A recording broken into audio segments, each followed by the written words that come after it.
Tras su llegada y rápido auge en la segunda mitad del siglo XIX y su apoyo por el gobierno de Díaz, que también indirectamente impulsó los movimientos revolucionarios, el viaje sobre rieles en México ya era un transporte más que arraigado para estas primeras décadas del siglo XX. En esta tercera parte de la historia completa de los ferrocarriles mexicanos, veremos cómo el servicio se levantó de todas las afectaciones que dejó la revolución. Bienvenidos a la Carbonera 3038, comencemos.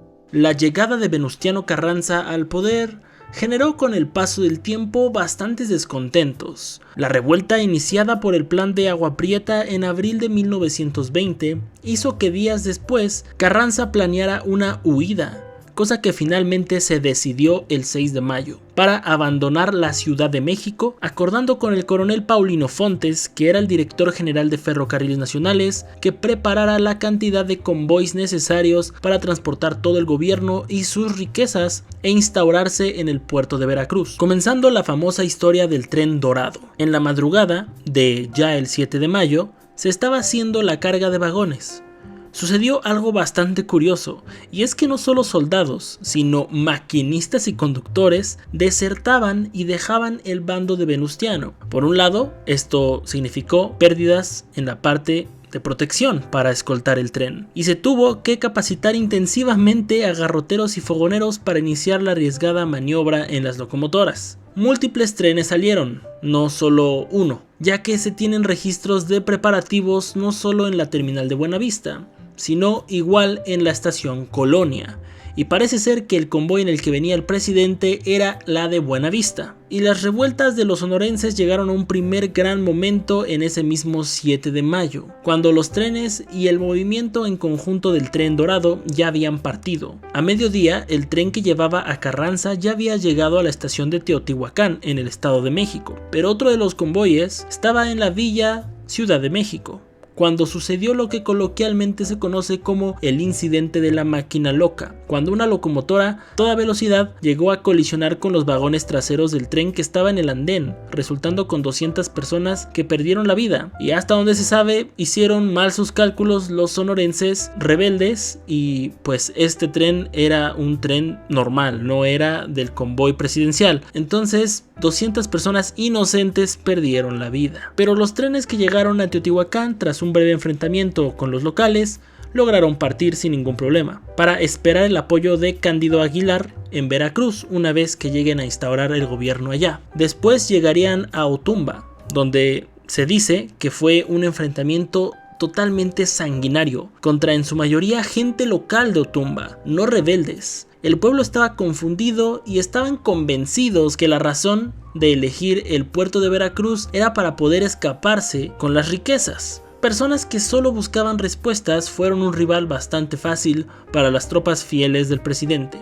Cruzaron el estado de Hidalgo con más facilidad por la noche, solo deteniéndose en Apan, y continuaron al estado de Tlaxcala, donde esta vez sí se encontrarían con rebeldes aguaprietistas, entre Soltepec y Apizaco. El 9 de mayo seguían detenidos en la estación de Apizaco, donde una vez más tapizaron de cadáveres de enemigos el campo de batalla, aparte de derribar un tanque de combustible aéreo de la estación, iniciando un incendio enorme que causó caos en el poblado ferrocarrilero. Finalmente lograrían seguir avanzando, y el 10 de mayo lograron su llegada a la estación de San Marcos. Esto marcó la llegada del Tren Dorado al estado de Puebla. En este estado, rebeldes de Sonora, más desertores y armadas locales los esperaban. Esto, sumado a la falta de combustible y agua de los carrancistas, hizo este siguiente paso en su avance bastante más difícil, ya que también fuerzas del general Jacinto B. Treviño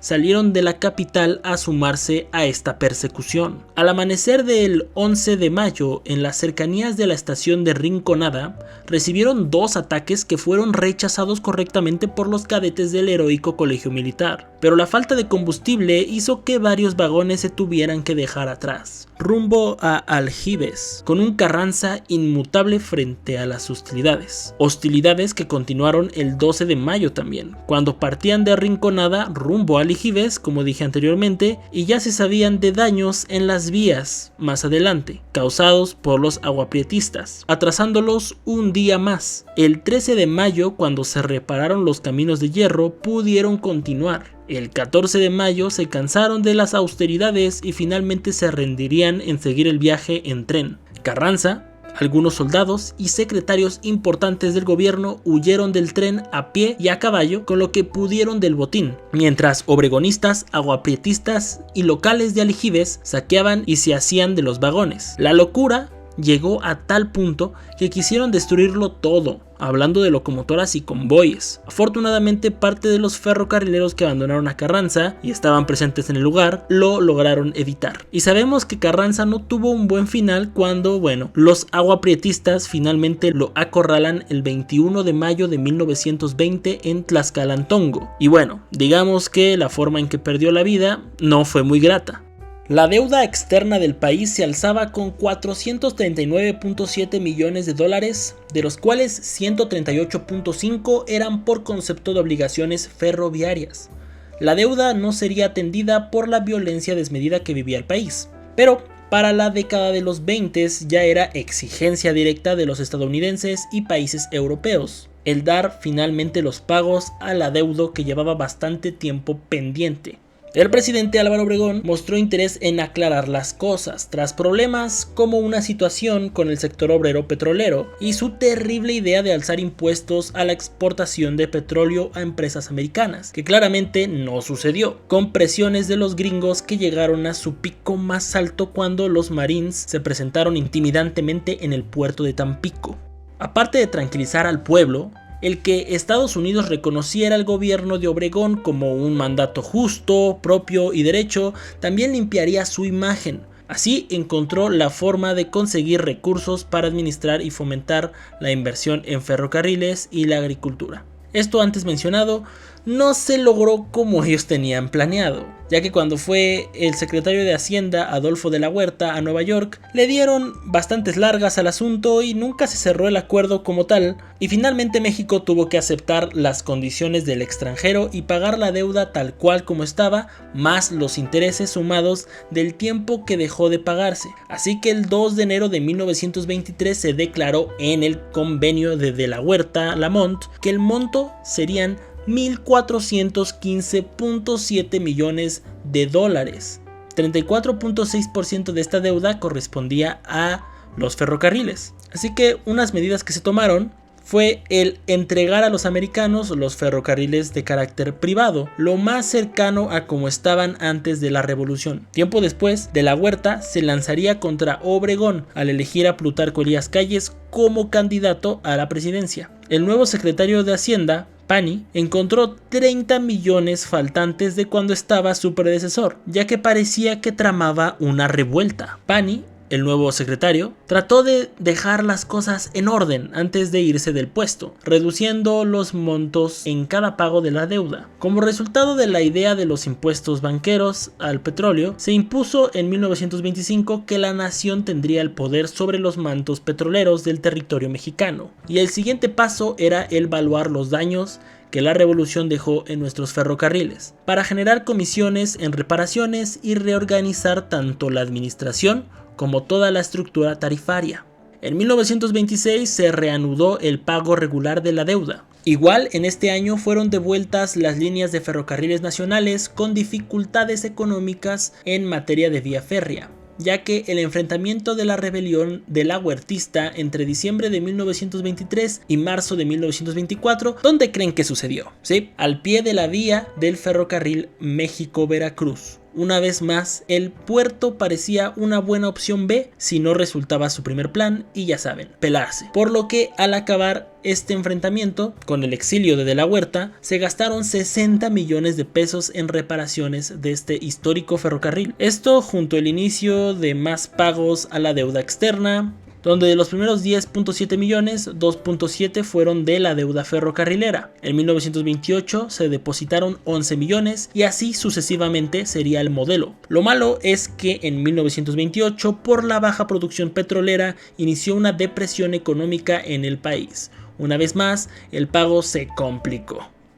De acuerdo con la Comisión Valuadora de Daños, al devolverse los ferrocarriles a las empresas, las líneas tenían 13.615.8 kilómetros de longitud, de los cuales eran 11.299.2 kilómetros de líneas propias, 973.2 kilómetros del interoceánico y 1.343 kilómetros de líneas arrendadas, devolviendo desde la última vez que las controlaron con 778 kilómetros más de vía, aparte de la destacable mejora en el camino Monterrey-Tampico. Se hicieron múltiples estudios económicos y de mercado para contestar el por qué no se estaban dando las ganancias estimadas, donde se dieron tres respuestas principalmente. La primera valoración, de Henry W. Thornton, estimó que se debía a tres razones: la agitación del país por conflictos armados, contratos inseguros en su cumplimiento y que el servicio estaba oscilando, extrañamente, entre lo público y lo privado. Coverdale y Colpitts fueron parte de la segunda valoración. Solo destacaron de problemas principales las tarifas inadecuadas, demasiados gastos de operación y más de lo mismo sobre el gasto en salarios. Por su lado, Sterrett y Davis aseguraron que el mal estaba en que había mucho egreso y poco ingreso. Por lo tanto, la solución era el despido a gran escala de personal. Parecía que harían caso a esta última estimación, y las amenazas de despidos naturalmente causaron revueltas y paros por parte de sindicatos de trabajadores ferrocarrileros, que apoyados por la Confederación de Sociedades Ferrocarrileras de la República Mexicana, que se había fundado en 1921, llegó en el año de 1929 con un punto alto, en la huelga de los trabajadores del Ferrocarril Mexicano de México-Veracruz, donde el presidente Portes Gil tuvo que mediar y lograr un trato que finalmente favoreció a los huelguistas. Sabemos que por esos años, de 1926 a 1929, comenzó el enfrentamiento con el torrente cristero en los estados de Aguascalientes, Colima, Guerrero, Guanajuato, Durango, Jalisco, Nayarit, Michoacán, Oaxaca, Sinaloa y Zacatecas. Aparte de la rebelión escobarista, otra vez, atracos nocturnos a trenes militares, descarrilamientos y volcaduras fueron cosa de diario. Afortunadamente, para más avanzado el año de 1929, la guerra cristera se vio sofocada por las Fuerzas Armadas Federales y la alta jerarquía católica se rindió. Por otro lado, la rebelión escobarista, que igual terminaría ese año, resultó en grandes costos para la economía nacional y para el ferrocarril, claramente. Según el historiador Jan Mayer, se destruyeron 600 kilómetros de vía y 40 puentes. Se sumaron 30 millones a la protección militar de los trenes. Esto sumaría aproximadamente 100 millones de pesos en pérdidas por estos conflictos. Durante esos años de finales de los 20 se sumó el problema de la crisis mundial de 1929. Ferrocarriles Nacionales de México redujo sus ingresos en bruto a 107.5 millones en el 30 y 88.4 millones en 1931. Y bueno, si seguimos a 1932, la cosa baja bastante a 73.5 millones de pesos. Aún así, y pese a todos los factores adversos, las obras ferrocarrileras avanzaban. Siguió el tendido de la línea corta México-Tampico, se construyó un ramal de 126 kilómetros para enlazar Estación Calles, Tamaulipas, con la vía Tampico-San Luis Potosí. Se emprendieron obras sobre el proyecto de la vía México-Acámbaro, Morelia, en el tramo Agua Buena, Molino de Caballeros. También continuaron obras en el tramo Jiménez Rosario en el estado de Chihuahua, y de forma general se mejoraron los servicios médicos, almacenes, talleres y al igual que el servicio de despacho de órdenes y manejo de trenes. Aparte de las obras más importantes que se dieron, destacando la electrificación del tramo Esperanza-Orizaba en el ferrocarril mexicano, parte del México-Veracruz, con las primeras locomotoras eléctricas que llegaron al país, las ME1, y la construcción de un tramo de 168 kilómetros entre Tepic, Nayarit y La Quemada para enlazar a Sonora y Sinaloa con Guadalajara y el centro del país. Aunque también no podemos olvidar lo que no se cumplió, que es la llegada del tren a Acapulco. Sin duda, una de las promesas más grandes en esta visión de conectar cada rincón rincón importante del país con la vía férrea. Primero la propuesta en el gobierno de Anastasio Bustamante, yéndonos a los primeros pasos y propuestas de ferrocarriles en el país en 1837 para conectar Veracruz con Acapulco, que sí era un proyecto bastante ambicioso para ser el primerito y por eso nunca se dio. Después sería en el proyecto de México-Cuernavaca al Pacífico, proyecto empezado en 1893, que sí construyó sus estaciones de Buenavista a Cuernavaca, con la primera locomotora llegando a esta ciudad en 1897 con el presidente Porfirio Díaz en su viaje inaugural. Pero la primera interrupción llegó cuando siguieron de Cuernavaca hacia el estado de Guerrero. Se inauguró en 1898 la estación en Iguala, y cuando la construcción se acercaba a Río Balsas, empezando el siglo XX, se detuvo completamente todo por el estallido de la revolución. Después, los intereses de los políticos en turno en apoyar las carreteras hicieron que se apagara el sueño, por más que incluso en la costa de Guerrero ya se estaban comenzando obras de perforación para lo que sería un túnel que haría el tren cruzar Tecpan de Galeana. Lo poco que avanzaron queda abandonado hasta la fecha. Por sugerencia del jefe general Plutarco Elías Calles, en 1929 se constituyó un comité reorganizador de los ferrocarriles nacionales, en colaboración con el secretario de Hacienda Luis Montes de Oca y el ingeniero Javier Sánchez Mejorada. Generaron estudios que determinaban que debían reducir el personal, fusionar líneas y divisiones, suprimir algunos talleres y departamentos, así como el establecimiento de otros, con la finalidad de reducir gastos y aumentar rendimientos. Principalmente se centrarían en arreglar decaimientos por irregularidades administrativas y reducir el personal, ya que los sueldos se encontraban, según ellos, en buenas cifras. Solo se tenían algo de trabajadores de más, no un exceso desmedido, pero sí a considerar. Los trabajadores, aún así, y con justa razón, trataron de proponer alternativas como una comisión mixta, entre otras propuestas que también dieron, pero pese a todos los intentos, entre 1930 y 1932, el comité reorganizador le dio las gracias a 10.432 trabajadores, que era el 22.8% de los inscritos en la nómina. Luego, otra cosa que haría el general Calles, el querer dar un alto a la reforma agraria, declarando su intención de ponerle fin el 30 de junio de 1930. Pero muchas otras personas decían todo lo contrario, que realmente esta reivindicación y distribución de tierras que prometía la reforma no había ni comenzado. Entre estas personas que no apoyaron el detener la reforma agraria estaba quien llegaría en 1934 a la presidencia del país, Lázaro Cárdenas. El plan sexenal de Cárdenas era un intento del gobierno para racionalizar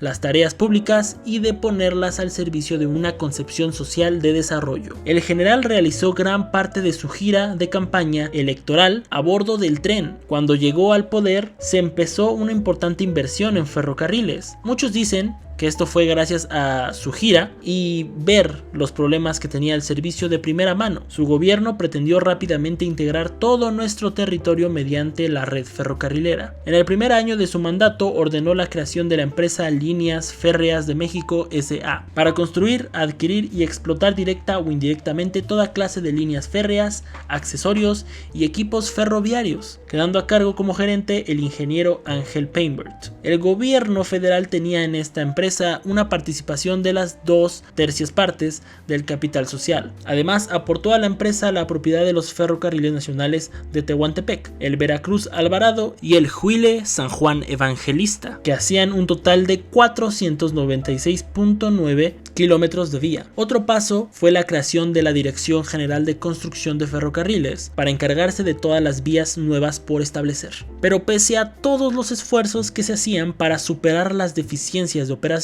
no acababan de dar resultados. El gobierno de Cárdenas finalmente se animó a dar pasos más audaces y así resolver la deuda ferrocarrilera, el constante deterioro físico del sistema y también urgentemente seguir la construcción de los ramales necesarios para articular todas las zonas económicas del territorio. El paso más destacable claramente fue lo ocurrido el 23 de junio de 1937, cuando se propone utilizar la ley de expropiación de los ferrocarriles nacionales.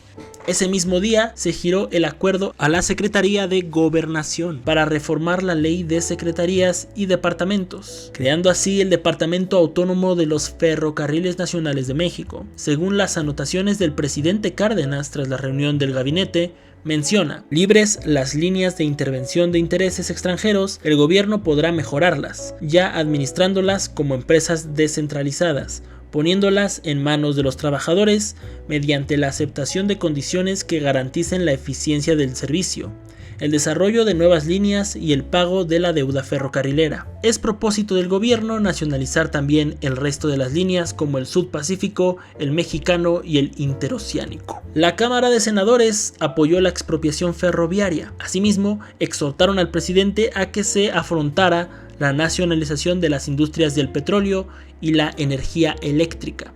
En el episodio anterior también hablamos de pasos anteriores como la formación de Nacionales de México en 1908 y el movimiento de mexicanización para que se usara el español en vez del inglés en señalizaciones, instructivos e informes en las estaciones, y reducción de extranjeros en los puestos importantes, llegando los primeros mexicanos a puestos como jefe de estación, conductor y maquinista. Que esto inició muchas bonitas costumbres, entre una de ellas la que más me gusta, que es el silbato personalizado de cada uno de los maquinistas. Había un maquinista que era muy cuidadoso con su máquina, ese de los viejos, Ventura Salazar Macías. Ese sí traía toda su máquina, traía un silbato que le había puesto 11 centenarios. Sonaba precioso el silbato aquel. Al oír el silbato se definía no nomás el maquinista, su máquina. Desde luego de acuerdo a la posición. Los demás traían de fierro dulce, corriendo. Al llegar lo quitaban porque se podía perder y ponían el de fierro. Si se iba para México la máquina corriendo al sur, con más ganas. Los capitalinos se lo volaban. Todo esto fue un inicio importante, sin duda, pero la presencia extranjera no se iba del todo con los pasos anteriores que mencioné y que vimos en el episodio 2. Esto cambiaría eso.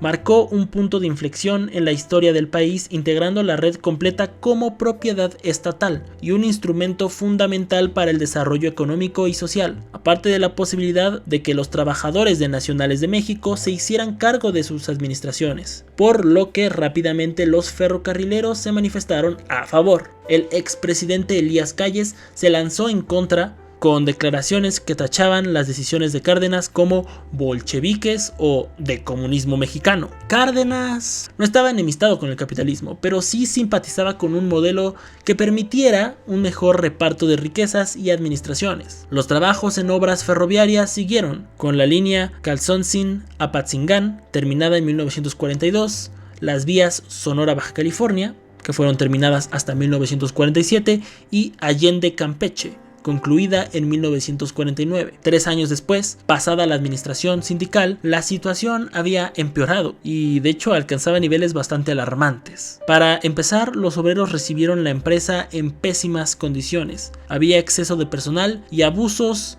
e irregularidades en la organización. La situación se podía decir que era un choque de poder interno en los ferrocarrileros. En 1939, los accidentes en el servicio eran de lo más frecuentes. En 1941, pasado el gobierno de Cárdenas, múltiples periódicos criticarían el problema en el sistema de transporte, pero a pesar de todo lo anterior, también consiguieron cosas relevantes, como reducir el personal y aumentar el movimiento de carga y pasajeros, lo que básicamente les pidió Cárdenas. El general Ávila Camacho, último de los presidentes militares de México, declaró la guerra a los países del eje en 1942, después que submarinos alemanes hundieran buques cisterna de petróleos mexicanos. En este contexto, siempre lo que más destacamos es la participación del famoso Escuadrón 201 de aviación en la lucha. El personal del escuadrón salió de la antigua estación de Buenavista el 24 de julio de 1944, rumbo a Nuevo Laredo, Tamaulipas, y podemos ver hoy en día una placa conmemorativa en una de las salidas de la estación de Buenavista, puesta por razón del 50 aniversario en 1994. La guerra provocó un aumento de la demanda de productos como manufacturas, metales industriales y energéticos, y la hostilidad de los alemanes al hundir los buques petroleros hicieron que la comunicación de cargas entre México y Estados Unidos fuera siempre, preferentemente, por ferrocarril y el transporte terrestre en general, ya que también tenemos que hablar de que en la década de los 40 ya teníamos 5.000 kilómetros de caminos pavimentados. Se formó una comisión bilateral con Estados Unidos para mejorar 3.000 kilómetros de vías, y los gringos nos apoyarían por la importancia de nuestro transporte para ellos en alianza con $32 millones. Y enviaron a la llamada misión técnica, profesionistas que nos ayudarían con la rehabilitación de vía y material rodante. Aunque la década de los 40 no solo significaría el crecimiento en el servicio por la situación de guerra, también la locomotora diésel 600 fue la primera en llegar al país a la estación de Buenavista el 17 de noviembre de 1942, y luego Nacionales de México. En los años posteriores llegarían las primeras locomotoras en serie, las Alco S1, S2 y S4, entre agosto de 1944 y 1951. Con esto México contaría con las tres principales formas de locomotoras: vapor, diésel y eléctricas. Con el final de la guerra, este momento lleno de movimientos para los ferrocarriles disminuyó notablemente, también reflejado por el crecimiento de autotransporte y las autopistas en general. Aparte que los gringos nos apoyaron con el mantenimiento de la vía cuando empezó la situación bélica, pero no cuando acabó, por lo que para 1946 el ferrocarril estaba en condiciones pésimas. Por el sobreuso, los rieles estaban gastados. Aparte de la demás infraestructura, el sistema y funcionamiento en las oficinas y los talleres se notaban bastante anticuados, y muchos temían otro colapso como el que causó la revolución y deberíamos volver a entregar todo a particulares. Afortunadamente no pasó, pero la herida quedó bastante profunda. En 1941 se contaba con 903 locomotoras en buenas condiciones, pero 167 estaban en reparaciones de los talleres. En 1942, 27 locomotoras nuevas, pero aumentó a 185 las que estaban en reparaciones. Otra situación que se planteó en la década de los 40 era nuestra total dependencia a los estadounidenses para obtener nuestras locomotoras y vagones. Tenemos que hablar de nuestros intentos para hacer nuestras propias locomotoras y cómo también después logramos armar nuestros propios vagones. Ya sé que en 1913 en los talleres de Aguascalientes surgió la historia de la locomotora número 40, pero muchos historiadores no consideran realmente esta como la primera hecha en México, ya que gran parte de sus elementos importantes fueron importados también del extranjero, así que como tal por eso no cuenta. Tenemos que irnos hasta las armadas en Acámbaro. La historia de José Cardoso Telles, un apasionado maestro mecánico, obtiene un permiso para construir una máquina totalmente desde cero en los talleres de Acámbaro, Guanajuato, con los planos de las locomotoras hechas por Alco de la clase nombrada GR31, que habían llegado entre 1936 y 1938 de la 290 a la 294, por lo que esta máquina, luego apodada la hermana mayor, tendría el número 295. Sale triunfal el 12 de septiembre de 1942, con un costo de producción de 85,000 pesos, que es aproximadamente la mitad de lo que te costaría una locomotora estadounidense del mismo estilo, Consolidation 280 de la clase GR3 o GR31, GR031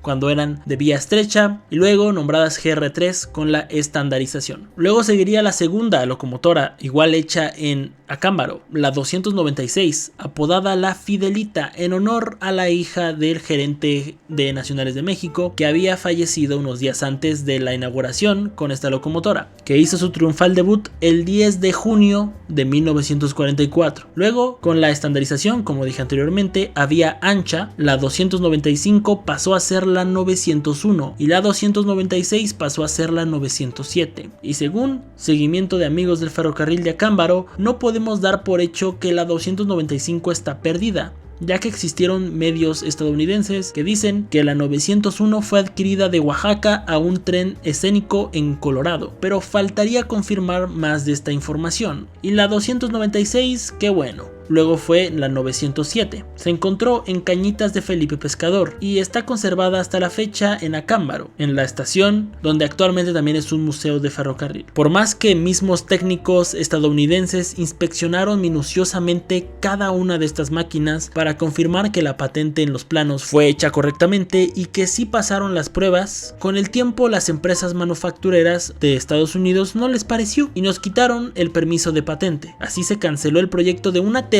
máquina para hacerse en Acámbaro. Así que estas tres locomotoras que podemos comentar, una que fue parcialmente hecha totalmente en México y dos que sí fueron hechas en México, nos dan una combinación extraña de sentimientos.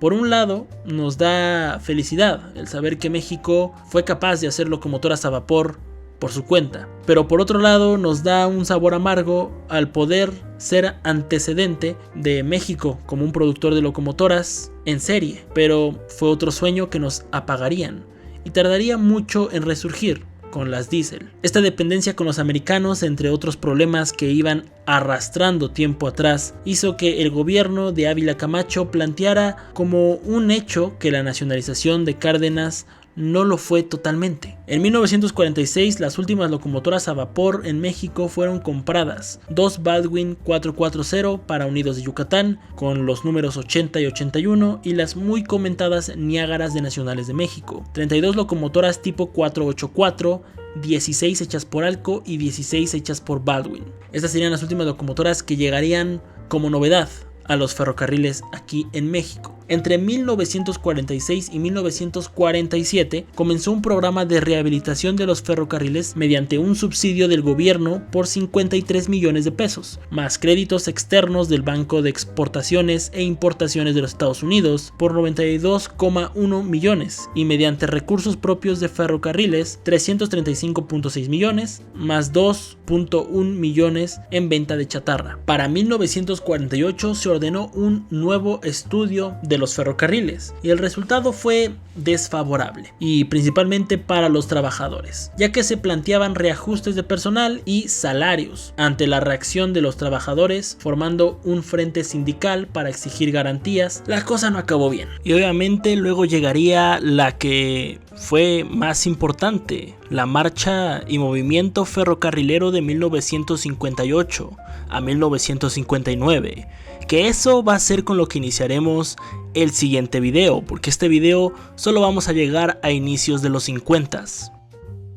En el sexenio de Miguel Alemán se compró a la iniciativa privada inglesa el ferrocarril México-Veracruz, el mexicano, la más antigua del país. En 1951 el gobierno adquirió el ferrocarril Sud-Pacífico de México por 12 millones de dólares a su propietaria, la Southern Pacific Railways. Esta compra levantó un problema: los carros de este ferrocarril eran rentados de la misma Southern Pacific, así que el ferrocarril se quedó sin material rodante, por lo que debían buscar nuevos. Ahí llegó la empresa paraestatal recientemente creada, de siglas CNCF, Constructora Nacional de Carros de Ferrocarril, y a ellos les comprarían los nuevos. En 1952 se compró el ferrocarril del noroeste de México por 25 millones de pesos.